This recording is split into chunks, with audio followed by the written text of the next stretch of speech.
Hey everyone, it's Coolkid here, and I know I'm late with this chapter, but still, back for another One Piece chapter review. Chapter 1102, and well, welcome to my first video of the year! Well, technically this will be my second video of the year, because I'm uploading this chapter review and chapter 1101 chapter review at the same time, but knowing my internet, it'll probably be like a couple minutes or hours difference. But I'm uploading those two videos on the same day, with chapter 1101 being first, and then afterwards this chapter review. So yeah, even though I'm recording this one, this will be my first video I'm recording for this year, but this will be my second video I'm uploading. Actually, it might be my third, because I did upload that, Goodbye 2023 video kind of late, and it technically came out at the start of this year. But whatever. It's nothing to worry about. This is the first video I'm recording for this year, so that'll be exciting. Anything else I gotta really talk about before moving on? I guess I'll just mention this will be the last video where I'm recording this on my webcam.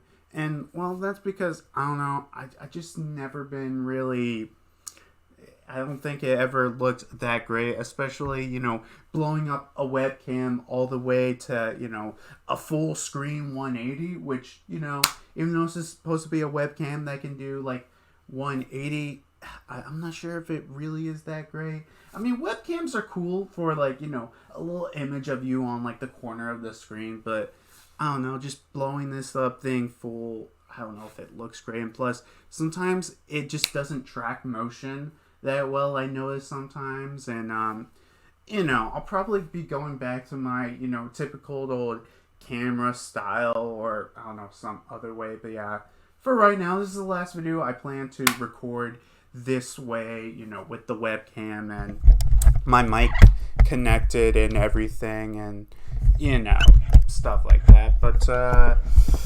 yeah, I guess that's it. Oh yeah, before I go onto the chapter review, I do want to mention that the Monsters one-shot anime adaptation is supposed to be coming out this month. I don't think they announced a release date for it, but yeah, it'll be definitely cool to watch it whenever it comes out. But, yeah, that's all I gotta really talk about beforehand. I think it's now time to go on with the chapter review. But, of course, as always, we must get started with the cover page, where we got another reader request where Bonnie's eating hot dogs after hot dogs painstakingly prepared by ravenous wolves. And, that's a pretty cool cover page and everything. And, it's in Oda's typical style. And I always love Oda's cover page requests whenever someone requests something. And this is entertaining as it can be. And plus, it's nice to see a cover page reader request without the straw hats. I know that's happened before. I just can't think of which ones off the top of my head. But yeah, it's nice and cool, and plus, especially with last chapter and this chapter, the focus on Bonnie and everything. So I guess that's, quite appropriate for, being the last cover page for the last chapter for last year. Yeah, very, very appropriate. Oh yeah, I guess it is. Yeah, literally, this chapter does end. Is the last chapter for last year, for 2023. Yeah. Didn't really think about that. But, yeah, I guess that's really it to talk about to the cover page. So, let's move on to the actual chapter itself, where we got the Bonnie Pirates finally arriving to another island. And we got, I guess, just one of her crews like, "This is it, Bonnie! Kuma's gotta be on the island right over there." And she's like, "Don't call me that. Call me Captain." Fine, Captain. But watch out, the Navy's also on this island, so we should listen up, squabbies! Disembark, and we're the dreaded Bonnie Pirate! pirates. And then we get to see a bunch of Marines are being like, oh yeah, there's a full-on fleet order for her arrest. And I heard they've been leaving trails of injured seniors and children. Only a scum would do such thing. But unfortunately, these Marines meet the same fate as the other. Just, decrepit old men and crying little children. So easily defeated. And, I don't know, I guess a Marine or something is like, oh yeah, a huge man? Sure, I just saw him on the outskirts of town. And then we get to Kuma, who's like, I'm sorry, Bonnie, I just can't meet with you right now. Why does she have to become a pirate? Just don't try to track me. And then just disappears. Meanwhile, we go back to Bonnie's ship, where Bonnie's like, oh my god, why wasn't he there? Look, we're pirates now, and let's just take our time trying to look for Kuma. Alright, he's like, well, in that case, I want to look for Nika too. That way, whenever I find Daddy, he'll be so excited whenever I tell him I said I found Nika, that other island. And then after that, we get to see a scene of, Luffy getting his first bounty. Which, actually, I think that might be an exact redraw from the panel way back in the manga. Which is kind of cool. And plus, at least Oda's got pre-time skip Luffy on point. I seriously don't know what the heck happened last chapter with Luffy just looking so weird. But yeah, that's really cool. We get to see Luffy once again, after defeating Arlong, getting his first bounty and becoming large to the known public.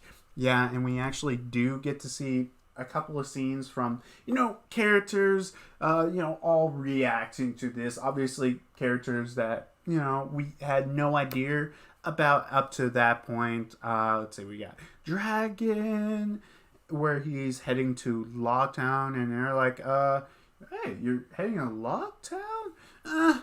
Well, it's no reason, just to see who oversees that region. And, Smoker reacting to it. Ace showing off to Jinbei's like, hey, Jinbei, who would have guessed my little brother has been up to? Oh, he defeated Arlong Crew? That boy? The answer is mine. He's my brother anyway.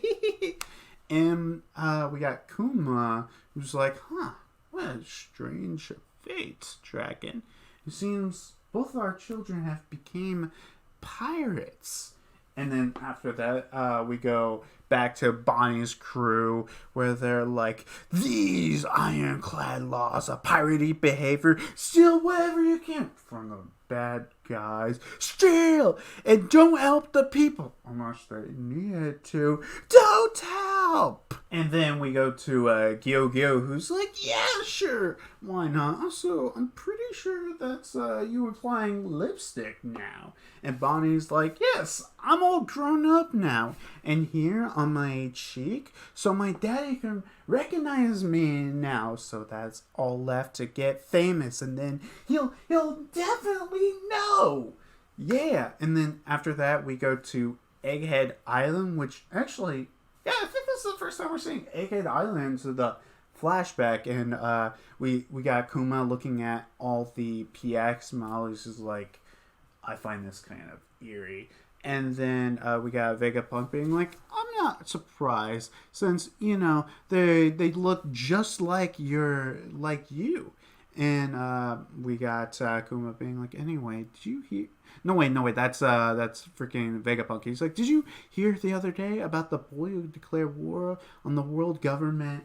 And then, Kuma tells that, Luffy is Dragon's son. He's like, wait a minute, what? He's Dragon's son? Well, I might as just tell you now, since, you'll just see all my memories eventually. Ooh, that's some trick of the fate. A man who challenges the world government with rubber. It's just almost like Nika, the figure that I admired so much. Indeed. And then afterwards, we get to Thriller Bark on the Grand Line, where we got we're doing that whole scene again where Kuma's like, I have orders to task to killing your crew, but I'll spare all of you in exchange for a Straw Hat Luffy. The government will be satisfied with that, and everyone's like, never. Man, God, so good to see, some of these characters in their pre-time skip designs. So cool to see that. What shame. Ursha shock! And then we do a whole recap of the, nothing happened scene. What happened? Nothing happened. Huh. And even freaking Kuma's like, well, even I might pass out from an attack like this. And then after that whole thing, we get to see a scene that... Actually, wait a minute. Yeah, we did get to see that at the... I think we saw at the end of Thriller Bark where he said, you have exceptional friends, so he's after all your son, Dragon, right? God, I'm trying to remember. Did we see that scene at the end of Thriller Bark? God, I probably have to, recheck those chapters, but, yeah, man, that's just... Yeah, but, just a cool little recap. And then after that, we go to near Sabaody Archipelago, where Kuma gets a call from the world government, and they're like, it's a mandatory summon of the 7 warlords. Refusing means it'll cost you your title. And Kuma's like, don't be so dramatic. What's this all about? There will be a public executioner of the new era. Porcus the Ace, and that means one thing is certain. There will be a war between us and the Whitebeard Pirates. And Kuma's like, the Whitebeard Pirates? A war with them? I'll be there on the day of the execution. Ooh.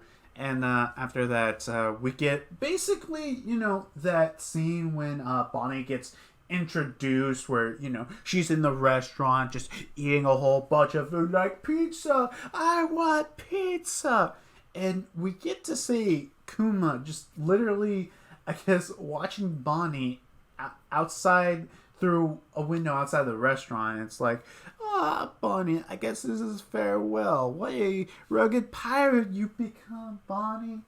Just so weird to think about that. Like, literally Kuma's just staring outside of the window, just kind of weird. And then we got Kuma overhearing that someone attacked one of these celestial dragons, and he goes out to check and he's like, who could it be? Who would dare attack a celestial dragon? That's like one of the highest taboo of the order, and especially so close to Navy HQ. That would just be suicidal. Attack one over here. And he goes looking and it's like, it's Straw Hat Luffy. That's the highest act of treason, the likes that no one's accomplished in many centuries. And then we go to the next scene, which is basically the scene where Kuma, makes all the Straw Hats disappear. And meanwhile, this is happening. He's, in his head talking like, Dragon, please forgive me. We're vanishing without a word.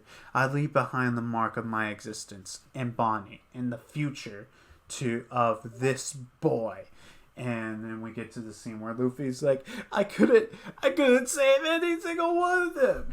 And Kuma in his head still keeps going like, that is not true. This is just a level of the new world. You're still too soon for the likes of your crew. Don't come here until one day in the future you'll be the man who saved the world.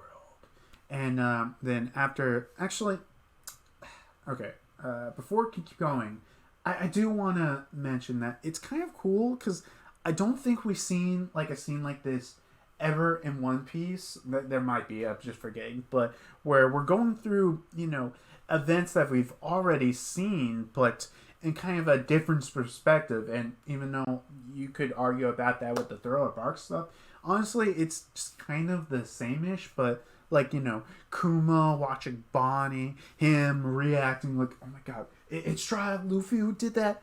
I don't think we've ever seen something like that in One Piece, so, that's kind of cool detail to put out. But then after that, we go back to Egghead Island, where Jay Garcia is calling Vegapunk, and Vegapunk's like, a self-destruct switch? Are you really afraid of Kuma? Are you really? And he's like, you're the one who turned him into a terrifying weapon. But you're at the very top of the authority hierarchy. Yes, but if he goes out of control, unable to take commands, then who will be able to stop him?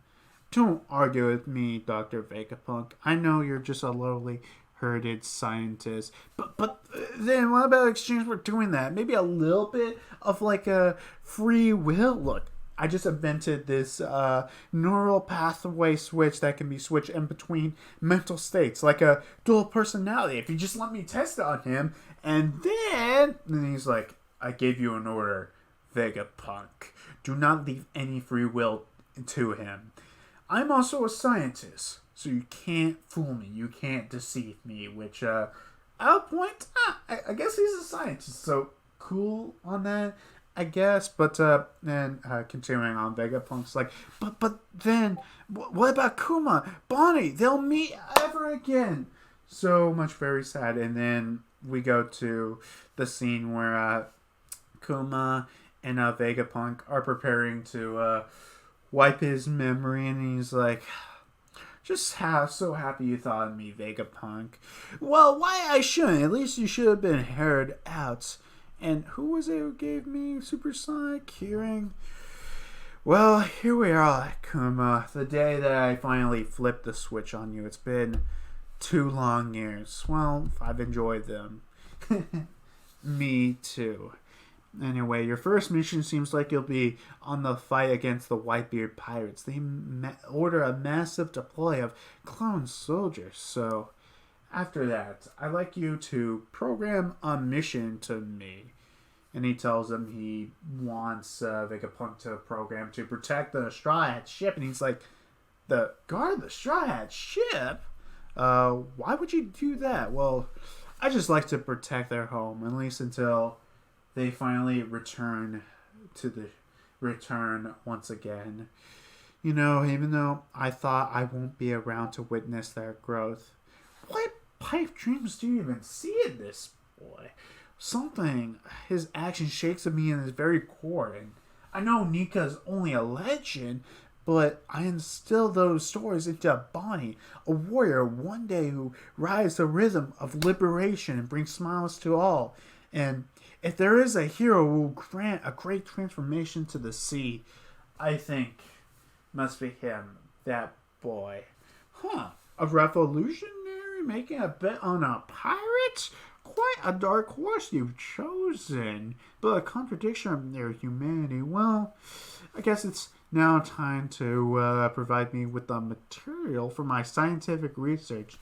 We had a deal, and well, Vegapunk creates this bubble where it's like, oh, so once you admit that, do you gain the memories once it vanishes? He's like, nah, think of it more like a copy, but it'll vanish once you touch it. Oh, don't worry.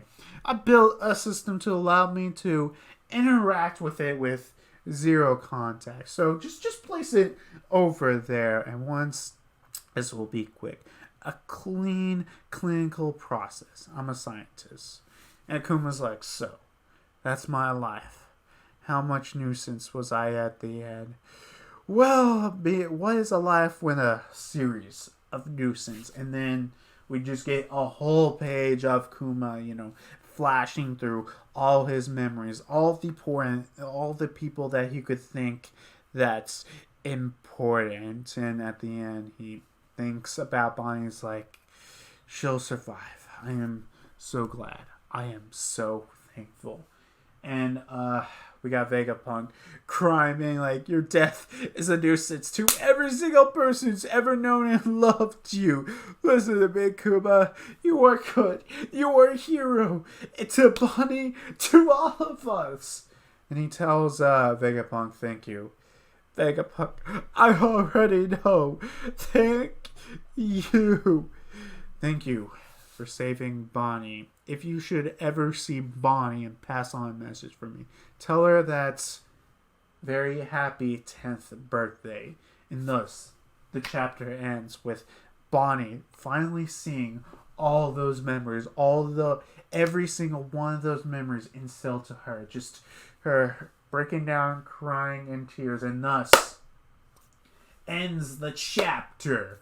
And oh my god, dude, I have a lot of things to talk about this chapter. This is a really good chapter, and for this chapter to be the last chapter of the year, to end off the Kuma flashback, it truly is done. And oh god, this was so good. Like, seriously, I do have to admit, the best chapters of this year was the Kuma flashback. And just so it is just so sad just to look through what Kuma has lived through and everything, and especially his perspective on everything. It is very much sad. And finally getting to see Bonnie.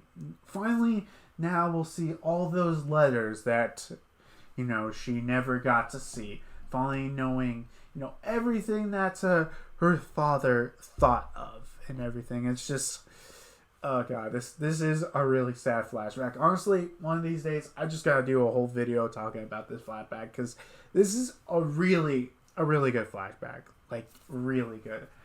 I don't think it beats the Owen flashback for me, but this is like definitely top 5 flashback. Top 5 flashback. And I mean, at this point I'll be talking about like what could happen next chapter, but I actually have read next chapter, so I won't really talk about it. And plus, I mean, are we going back to the present time, or are we still going to be a little bit behind in the past? Because there's a couple of things that, okay, I know Oda did kind of skip around a couple of details in this story arc, and at least we're finally getting to know this stuff, because I remember at the time I just was like, wait, seriously, Bonnie just forgives Vegapunk? That's it? We're skipping all that? I don't know. I really didn't know how I kind of felt about that at the time, but I'm at least glad Oda's getting to talk about it. And hey, it's at least a better flashback than Kaido's and everything. But yeah, dude, really top tier flashback. Just I genuinely feel so bad for Kuma and Bonnie, and to actually thinking about it now, no free will. What if he's unable to receive commands? He has a bomb, a self-destruct switch. Okay, that's very much interesting. Actually, I never thought about that. Well, I mean, actually, wait, do the Gorosei have the bomb? Or does Vegapunk have the switch? Oh god. I just haven't thought about this until now, but is Kuma...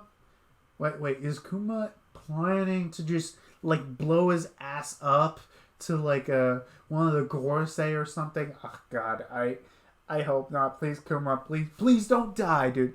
I can't handle this much sadness. This is so sad. But yeah, really cool chapter. Liked all the just generally looking at the different perspective, because even with a lot of flashbacks, we don't get that kind of stuff.